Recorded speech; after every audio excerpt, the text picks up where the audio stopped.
Hi everyone, welcome to the Sinky podcast. In our series Decoding Data and AI, we simplify complex topics around data, privacy, governance, and AI shaping the digital world. Today we're going to talk about the India's new data law, that is DPDP, the Digital Personal Data Protection Act. It changes how every business handles customer information. And to understand it better, we have Mr. Neeraj Kumar, co-founder at Sinky with us. Welcome, Mr. Neeraj. Thank you, Priyanka. So, Mr. Neeraj, recently there's a lot of buzz around DPDP. I want to know what exactly is DPDP and what its objective. Priyanka, जो जैसे आपने अभी introduction में बताया कि DPDP जो है वो digital personal data protection act है। ये एक लीगल फ्रेमवर्क है जो इंडियन पार्लियामेंट में 2023 में पास किया गया था और ये फेजेस में इम्प्लीमेंट होगा। मई 2027 में ये पूरी तरह से लागू हो जाएगा। ये इंडियन सिटीजन्स के डिजिटल डेटा को प्रोटेक्ट करने के लिए बनाया गया है। तो इससे इफेक्ट कौन होने वाला है? डीपीडीपी से कौन इफेक्ट होने वाला है? मुझे डिटेल में जानना है। हाँ, ये सही सवाल है कि कौन इससे अफ़ेक्ट होने वाला है। तो ये हर एक उस बिज़नेस एंटिटी को अफ़ेक्ट करेगा जो इंडियन सिटीज़न्स का डेटा स्टोर करता है, प्रोसेस करता है या यूज़ करता है। अब वो कोई एक लार्ज एंटरप्राइज़ भी हो सकता है, वो एक सिंगल पर्सन भी हो सकता है। फॉर एग्ज़ाम्पल, मैंने अपनी एक पर्सनल वेबसाइट बनाई हुई है, जिसमें मैंने एक फ़ॉर्म रखा हुआ है। उस फ़ॉर्म में मैं यूज़र की मेल आईडी, फ़ोन नंबर वगैरह कुछ कलेक्ट करता हूँ ताकि मैं फ्यूचर में उन्हें नोटिफ़िकेशन भेज सकता हूँ। तो मैं भी इस लॉ के दायरे में आऊँगा। तो जैसे कि मेरा खुद का बिजनेस है बट मुझे खुद भी नहीं पता डीपीडीपी क्या है एंड ये लॉ कब आया एंड कौन कौन इससे इफेक्ट होने वाला है, तो क्या आपको लगता है कि सब इस लॉ से अवेयर हैं, सबको पता है इस लॉ के बारे में? अगर हम अफ़ेक्टेड पार्टीज़ की बात करें तो अफ़ेक्टेड पार्टीज़ को हम 3 कैटेगरी में डिवाइड कर सकते हैं। पहला है लार्ज एंटरप्राइज़ेज़, सेकंड है एसएमईज़ और थर्ड है individual business owners. Large enterprises की अगर हम बात करें तो वो लॉ को पहले से जानते हैं, दे आर अवेयर और उनमें से कहना चाहिए 50% तो ऑलरेडी प्रिपेयर्ड भी कर चुके हैं अपना रोड मैप। वो लीगली भी प्रिपेयर्ड हैं, टेक्निकली भी प्रिपेयर्ड हैं इस लॉ के लिए। बाकी जो 50% लार्ज एंटरप्राइजेज़ हैं, they are on their way to make theirself compliant, DPDP compliant. समस्या आती है एसएमईज़ और इंडिविजुअल बिज़नेस ओनर्स में। अब यहाँ जो समस्या है, वो कुछ अवेयरनेस की है, कुछ माइंडसेट की है। अब मैं कुछ एग्ज़ाम्पल से एक्सप्लेन करता हूँ। मान के चलते हैं कि 50% जो एसएमईज़ हैं, वो अवेयर हैं कि ऐसा कोई लॉ आया है और वो उससे अफ़ेक्ट होने वाले हैं। लेकिन वो प्रिपेयर्ड नहीं कर रहे हैं अपने आप को, क्योंकि उनका माइंडसेट ये है कि इंडिया में तो ऐसे लोग आते रहते हैं, उनके साथ जैसे हमने पास्ट रेगुलेशंस के साथ डील किया था, इसके साथ भी डील कर लेंगे। कोई एक्सपेक्ट कर रहा है कि जैसे हमने जीएसटी के केस में अपने सीए को काम दे दिया था, उसी तरह से इस बार भी हमारा सीए उसे मैनेज कर लेगा। लेकिन यहाँ पर समझने वाली बात ये है कि ये जो पुरानी रेगुलेशंस हैं, उनसे थोड़ा-सा अलग है। तो when I got to know about DPDP तो मेरा थॉट भी यही था कि मैं एक सीए को हायर कर लूँ, कुछ फॉर्म्स फिल कर लूँ या फिर एक सॉफ्टवेयर बाय कर लूँ और get on with the business type of thought था। बट अब आप कह रहे हो कि डीपीडीपी जीएसटी जैसा नहीं है, तो how is DPDP different from GST? हुँ। तो सबसे पहले आपको फंडामेंटल लेवल पे समझना पड़ेगा कि जीएसटी और डीपीडीपी में डिफरेंस क्या है। जीएसटी की अगर बात करें तो जीएसटी आपके बिज़नेस में पैसे का जो फ्लो है, उससे डील करता है। अब पैसे का फ्लो बड़ी आसानी से ट्रैक किया जा सकता है। पैसे का फ्लो शुरू होता है आपके इनवॉइस से। पहले इनवॉइस हो गई, आपकी अकाउंट बुक्स हो गई, आपके बैंक अकाउंट हो गया। आपके सीए को आपकी सेल्स रेसिप्ट देखनी है, परचेज़ रेसिप्ट देखनी है, आपका बैंक अकाउंट देखना है, आपकी अकाउंट बुक्स देखनी है, उससे वो मैनेज कर लेगा। डीपीडीपी क्या है, वो मनी के फ्लो से डील नहीं करता है, वो डेटा के फ्लो से डील करता है। अब डेटा का फ्लो जो है आपकी ऑर्गेनाइजेशन में वो सारी जगह है। अब अगर आज कोई बिज़नेस ओनर से हम ये सवाल पूछें कि आपके पास कस्टमर्स का डेटा कहाँ-कहाँ है? क्या कोई ईमानदारी से बता सकता है कि मेरे पास एन प्लेसेस में डेटा है? अब वो डेटा किसी के पर्सनल लैपटॉप में हो सकता है, वो आपकी व्हाट्सएप चैट में हो सकता है, वो क्लाउड पे हो सकता है, वो किसी ऐप में हो सकता है, सीआरएम में हो सकता है, ईआरपी सिस्टम में हो सकता है। ये समस्या है। और आपका सीए ये सारी चीज़ आपके लिए ट्रैक नहीं करेगा कि वो आपके सीआरएम को ऑडिट करे, वो आपकी व्हाट्सएप चैट देखे, वो आपकी मेल्स देखे। That's the logistical challenge. ये है पहला डिफरेंस। दूसरा डिफरेंस है, अगर हम जीएसटी की बात करें या जीएसटी, इनकम टैक्स, इस तरह की चीज़ों की बात करें, तो इनमें एक टाइम फ्रेम होता है कि आपका एक क्वार्टरली आपको कोई फाइलिंग करनी है, या हाफ ईयरली फाइलिंग करनी है, या ईयरली फाइलिंग करनी है। डीपीडीपी एक कंटिन्यूअस चीज़ है। आपके पास हर रोज़ कस्टमर्स का डेटा आ रहा है। कोई भी कस्टमर किसी भी दिन आपसे कंसेंट विड्रॉ कर सकता है। कोई भी कस्टमर कह सकता है कि मेरा जो डेटा आपके पास है उसे डिलीट करो। जब आप यही नहीं जानते आपके पास कस्टमर का डेटा कहाँ पर है, कितनी जगह है, तो आप उसे कैसे डिलीट करेंगे? दूसरी प्रॉब्लम हो गई। तीसरी प्रॉब्लम है यहाँ पर कि आप सोच रहे हैं कि मैं इसे आउटसोर्स कर दूंगा अपनी लॉ फर्म को या सीए फर्म को, लेकिन अगर कोई ब्रीच होता है, लायबल आप होंगे, आपकी सीए फर्म नहीं होगी। यहाँ पर 250 करोड़ तक की पेनल्टी है जो आपको देनी पड़ेगी। एक और प्रॉब्लम है, जीएसटी के केस में आपको एज ए बिजनेस ओनर थोड़ी सी समझ होनी चाहिए कि जीएसटी ये है, ये प्रॉब्लम सॉल्व करता है, आप उसे आउटसोर्स कर सकते हैं। आपका टोटल ऑर्गेनाइजेशन उसमें इन्वॉल्व नहीं है। यहाँ पर डेटा आपका हर एक एम्प्लॉय डेटा के साथ डील करता है। या तो वो कोई डेटा जनरेट कर रहा है, या वो कोई डेटा प्रोसेस कर रहा है। अगर वो लोग को नहीं जानता होगा, तो एक्सीडेंटली, मैं ये नहीं कह रहा कि इंटेंशनली, एक्सीडेंटली वो डेटा ब्रीच का कारण बन सकता है। मैं आपको कुछ एग्जाम्पल बताता हूँ। मान के चलते हैं आपका कोई सेल्स पर्सन है, फील्ड में है, किसी कस्टमर के साथ कुछ डील कर रहा है, कस्टमर से उसे कुछ डेटा चाहिए। कस्टमर से, जैसे इंडिया में नॉर्मली होता है, वो उसने कहा कस्टमर से कि व्हाट्सएप पे अपनी ये डेटा भेज दो। व्हाट्सएप पे डेटा भेज दिया।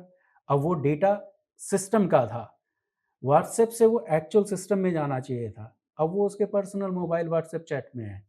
अगर वो उसे सिस्टम के बाहर कहीं सेंड करता है, तो वो एक ब्रीच हो जाएगी, लाइबिलिटी आपकी होगी। तो अब आपको डिफरेंस समझ में आ रहा होगा कि ये जीएसटी से बिल्कुल अलग है। यहाँ पर केवल आपको प्रिपेयर नहीं होना है, आपको अपने हर एक एम्प्लॉय को प्रिपेयर करना है, उसे इम्प्लीकेशन समझानी है, नहीं तो लायबिलिटी आपको देनी पड़ेगी। सो मिस्टर नीरज, अब मुझे ये भी पता है कि 250 करोड़ तक की पेनल्टी लग सकती है। मेरा डेटा फ्रेगमेंटेड है, कहाँ है मुझे ये भी नहीं पता, और शायद इतने कम टाइम में मैं कंसेंट भी ना ले पाऊँ। शायद मेरे जिनके डेटा मेरे पास है कस्टमर, वो मुझे कंसेंट ना दें, मेरे ईमेल्स को रिस्पॉन्ड ना करें। तो इसका सॉल्यूशन क्या है? अगर मैं अपने लॉयर के पास ना जाऊँ तो मैं एग्जैक्टली करूँ क्या? मैं कैसे कंप्लायंट हूँ इस लॉ से? देखो, सबसे पहले तो आपको लॉ को समझना पड़ेगा कि लॉ क्या है, आपको किस लेवल पे अफेक्ट करता है। और ब्रॉडली अगर मैं बात करूं, तो हर एक ऑर्गेनाइजेशन को 3 लेवल पे अपने आप को प्रिपेयर करना पड़ेगा डीपीडीपी के लिए। पहला है लीगल एस्पेक्ट। आपको ये जानना पड़ेगा कि लॉ के पर्सपेक्टिव से आप कहाँ स्टैंड करते हैं। कुछ टर्मिनोलॉजी समझनी पड़ेगी। जैसे लॉ कुछ टर्मिनोलॉजी डिफाइन करता है। सबसे पहले जिस पर्सन का डेटा आप प्रोसेस कर रहे हैं, उसे लॉ डेटा प्रिंसिपल कहता है। Okay. अगर आप कुछ डेटा प्रोसेस कर रहे हैं, डेटा कलेक्ट कर रहे हैं, तो आप डेटा फिड्यूशियरी हैं। अल्टीमेटली सारी लायबिलिटी आपकी है।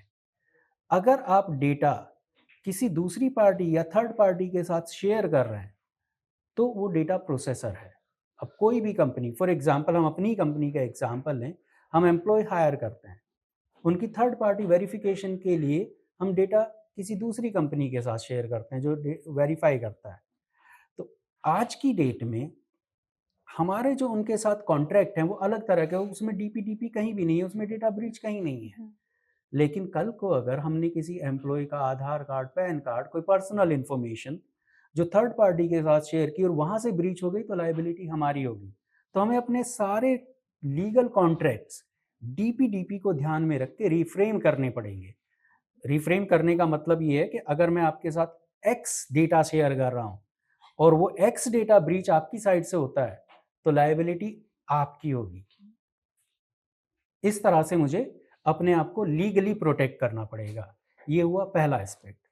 दूसरा एस्पेक्ट मैंने अभी आपसे कहा था कि किसी भी कंपनी से अगर हम आप आज पूछें कि आपके पास कस्टमर का कितना पर्सनल डेटा है, कहाँ-कहाँ, किस-किस फॉर्मेट में है, तो आप नहीं जानते।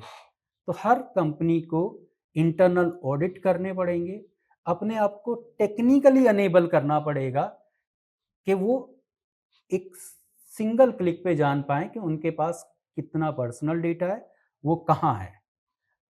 उसमें कंसेंट मैनेजमेंट ऐड करनी पड़ेगी, क्योंकि डीपीडीपी कहता है कि बिना कंसेंट के आप कोई भी डेटा कलेक्ट नहीं कर सकते। जिस पर्पज़ के लिए आपने कंसेंट लिए उसके अलावा यूज़ नहीं कर सकते। तीसरा, आपको उसमें करेक्शन का मैकेनिज़्म ऐड करना पड़ेगा। अगर किसी कस्टमर का आपने डेटा कलेक्ट किया है और कस्टमर को लगता है कि उसमें कुछ गलती है, तो आपको रीच आउट कर सकता है कि मेरा ये डेटा करेक्ट करें। तो उसके लिए आपके पास मैकेनिज़्म होना चाहिए, वो करेक्शन रिक्वेस्ट रिसीव करने के लिए, उसे करेक्ट करने के लिए, यूज़र को नोटिफ़ाई करने के लिए। सेम वे में अगर कोई कस्टमर आपसे कहता है कि मेरा डेटा डिलीट करो, तो आपके पास मैकेनिज़्म होना चाहिए कि आप उसे डिलीट कर पाएँ। ये हो गया टेक्निकल कैपेबिलिटी। तो हमने लीगल एस्पेक्ट डील कर लिया, आपको सारे अपने कॉन्ट्रैक्ट दोबारा से रीफ्रेम करने पड़ेंगे, रीराइट करने पड़ेंगे। आपको टेक्निकली अपने आप को अनेबल करना पड़ेगा। तीसरी सबसे इम्पोर्टेंट चीज़ जो अभी लोग मिस कर रहे हैं, वो है आपको अपनी पूरी टीम को ट्रेन करना पड़ेगा। अगर आपकी टीम ट्रेन नहीं है, आप कितने भी बढ़िया लीगल कॉन्ट्रैक्ट बना लें, कितनी भी बढ़िया टेक्निकल कैपेबिलिटी ले आएँ, अगर एम्प्लॉयी को नहीं पता कि वो टूल्स कैसे यूज़ करने हैं, या एम्प्लॉयी को नहीं पता कि कंसेंट क्या है, प्राइवेसी क्या है, तो सारी लायबिलिटी आपके ऊपर आ जाएगी। तो इसे ब्रेक करते हैं। सी, कॉन्ट्रैक्ट रीबिल्ड करना इज क्वाइट ईजी। हम अपने लॉयर से बात करेंगे एंड रीबिल्ड कर लेंगे द एंटायर कॉन्ट्रैक्ट, जिससे लाइबिलिटी सिर्फ हम पर ना रहे, जो थर्ड पार्टी है उन पे भी आए। बट जो आपने टेक्निकल बात किया, audit, consent manager and erasure का, वो इतना कॉम्प्लेक्स है। वो कैसे कर सकते हैं? लाइक कैसे उसे सिंप्लीफाई कर सकते हैं? कैसे हम पता कर सकते हैं कि कहाँ पे हमारा डेटा है? एंड कैसे अगर कंसेंट नहीं मिल रहा तो कंसेंट ले सकते हैं, और अगर कंसेंट नहीं ही मिला तो उसे इरेज कर सकते हैं। ये पूरा टेक्निकल कॉन्सेप्ट आप मुझे बताओगे कि क्या कोई सॉफ्टवेयर है या कोई टूल है जिससे हम ये कर सकते हैं? बहुत सारी कंपनी हैं जो इस फील्ड में काम कर रही हैं, हम भी उनमें से एक हैं। हम कुछ एक्सेलरेटर बना रहे हैं, कुछ सॉल्यूशंस बना रहे हैं, जो आपको एक क्लिक में ये बताएँगे कि आपके पास कितना पर्सनल डेटा है, कितना उसमें से एन्क्रिप्टेड है, कितना एन्क्रिप्टेड नहीं है, क्या आपके पास गैप है, आप उनका यूज़ कर सकते हैं। और मैं तो पहले सलाह दूँगा कि आप इतने सारे टूल में ना जाएँ, पहले कम से कम अवेयरनेस लेके आएँ, खुद को ट्रेन करें डीपीडीपी पे, अपने एम्प्लॉय की ट्रेनिंग करें, एंड देन खुद इंटरनल ऑडिट करें, अपने सिस्टम में देखें। आज आपको ये इन्फॉर्मेशन जानने के लिए कि आपके पास डेटा, पर्सनल डेटा कितना है, कितनी जगह है, कितने फॉर्मेट में है। अगर आपको ये काम आज करने में लेट्स से 10 दिन लग रहे हैं, उसके बाद फिर कोई टूल यूज़ करके देखें। अगर वो टूल वो काम 1 घंटे में फिर आपको करके दे रहा है, तब आपको उसकी वैल्यू समझ में आएगी। डायरेक्ट ऐसा नहीं है कि आप आज ही कोई टूल परचेज़ करने चले जाएँ, क्योंकि अभी आपके पास समय है। मई 27 तक का टाइम है आपके पास। ओके। तो पहले अवेयरनेस लेके आएँ, पहले समझें कि हाँ, पहले रेडी तो हों कि आपको इसके लिए अपने आप को कंप्लायंट बनाना है। टूल सेकेंडरी चीज़ है।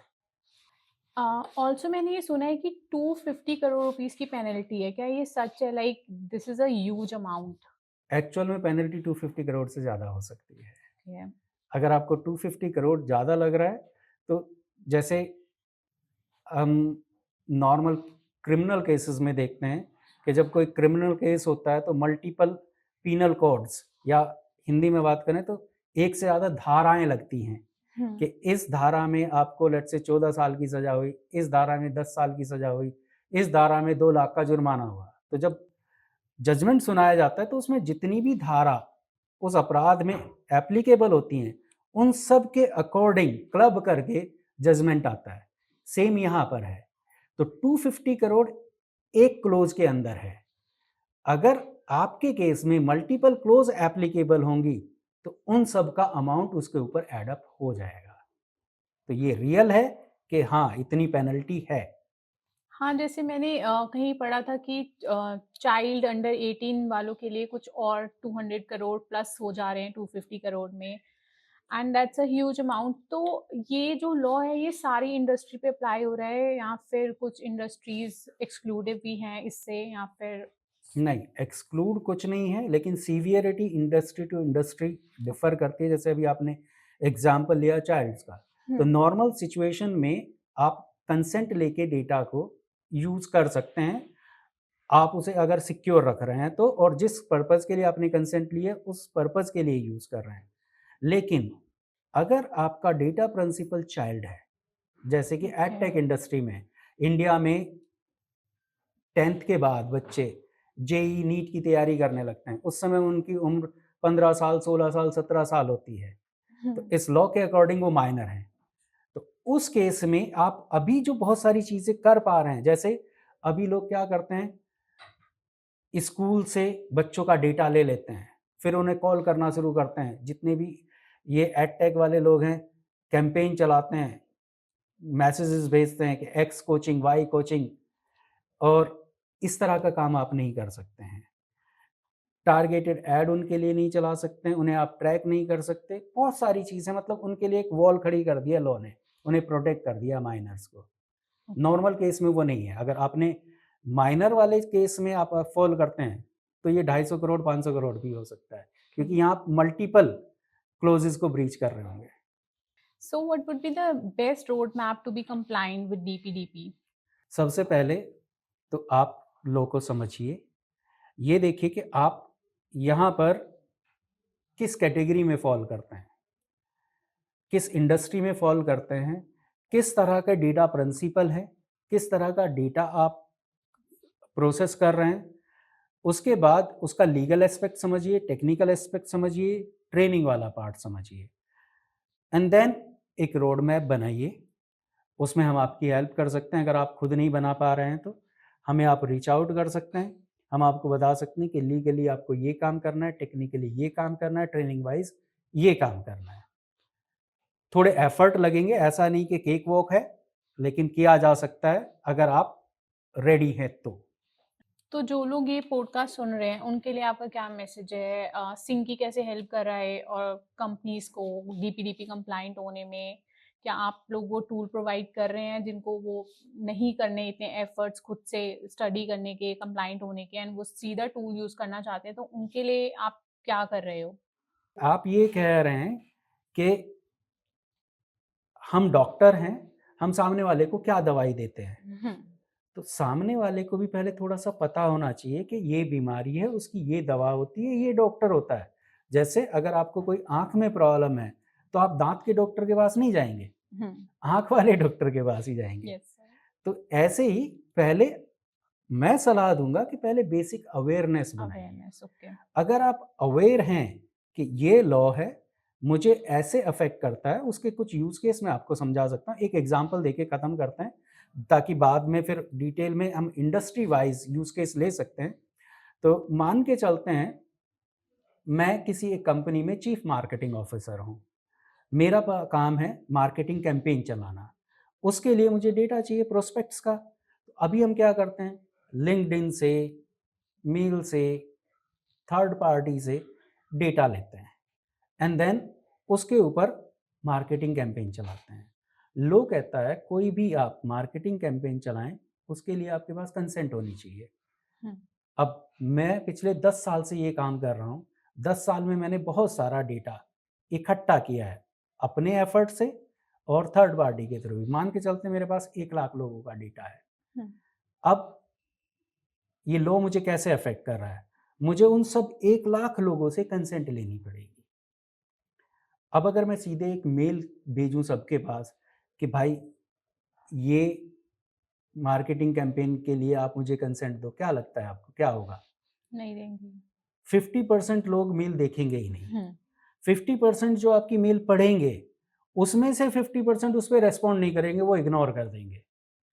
कुछ ऐसे हो सकते हैं बचे हुए 50% में कि वो नो कर दें। तो आपके पहले 50%, दूसरे बचे हुए 50 के 50 यानी कि 75% तो वैसे ही इग्नोर हो गए थे। उसमें से भी कुछ लोग उन्हें नो कर दिया। तो 10 या 12% लोग, मैक्सिमम 15% लोग आपको कंसेंट देंगे। तो जो 1 लाख लोगों का डेटा था वो अब आपके पास 10,000 15,000 का रह जाएगा। सोचो आपके बिजनेस के ऊपर कितना इम्पैक्ट होगा।